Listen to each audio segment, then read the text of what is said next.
আমাৰ জীৱনত কিছু এনে কথা আছে যিবোৰ আমি বেলেগক ক'লে কেতিয়াবা হয়তো বহুতো সমস্যাৰ সন্মুখীন হ'ব পাৰোঁ। জীৱনত এই 5টা কথা কাকো ভুলতো নক'ব, নহ'লে ভুগিব লাগিব ইয়াৰ পৰিণাম।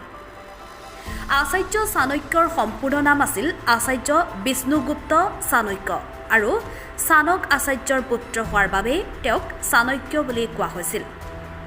এজন ৰাজনৈতিক পণ্ডিত, নৈতিকতাৰ কূটনীতিবিদ হিচাপে তেওঁ গুণৰ বাবে পৰিচিত। 2500 খ্ৰীষ্টপূৰ্বত আচাৰ্য চাণক্যই অৰ্থশাস্ত্ৰ, লঘু চাণক্য, বৃদ্ধ চাণক্য, চাণক্য নীতিশাস্ত্ৰ ৰচনা কৰিছিল। আচাৰ্য চাণক্যৰ কূটনীতি আজিৰ সময়তো একেবাৰে খাপ খাই পৰিছে। আচাৰ্য চাণক্য চন্দ্ৰগুপ্ত মৌৰ্যৰ সাধাৰণ সম্পাদক, শিক্ষক আৰু প্ৰতিষ্ঠাপক আছিল। আচাৰ্য চাণক্য মৌৰ্য বংশৰ ৰাজনৈতিক গুৰু আছিল।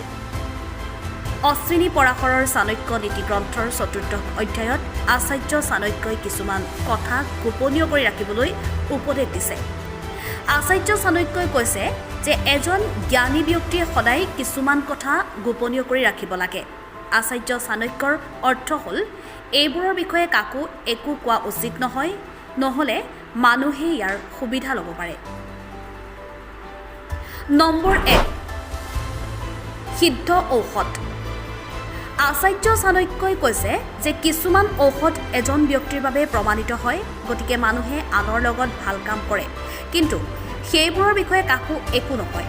এনে ঔষধ যেতিয়া আনক কোৱা হয় তেতিয়া ইয়াৰ প্ৰভাৱ শেষ হয় বুলি বিশ্বাস কৰা হয়। নম্বৰ 2, মানুহে নিজৰ ধৰ্ম বা কৰ্তব্যৰ বিষয়ে একো ক'ব নালাগে, কেৱল মানিহে চলিব লাগে। নম্বৰ 3, ঘৰৰ দুখ। বাহিৰত আপোনাৰ ঘৰৰ অভাৱ বুলি ক'লে ই নিজৰ বাবে বদনাম কঢ়িয়াই আনে।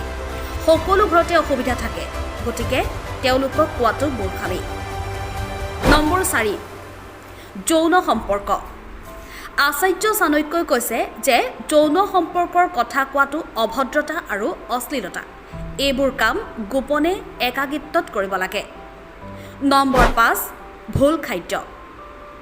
যদি আপুনি কিবা ভুলতে খাইছে যিটো ধৰ্ম বা সমাজে অনুমতি নিদিয়ে তেন্তে কাকো নক'ব। নম্বৰ 6, বেয়া কথা শুনা। যদি কোনোবাই আপোনাক কিবা কৈছে বা আপুনি ক'ৰবাত কিবা ভুল শুনিছে তেন্তে এই কথাটো হজম হ'ব লাগে, কাকো একো কোৱাটো উচিত নহয়।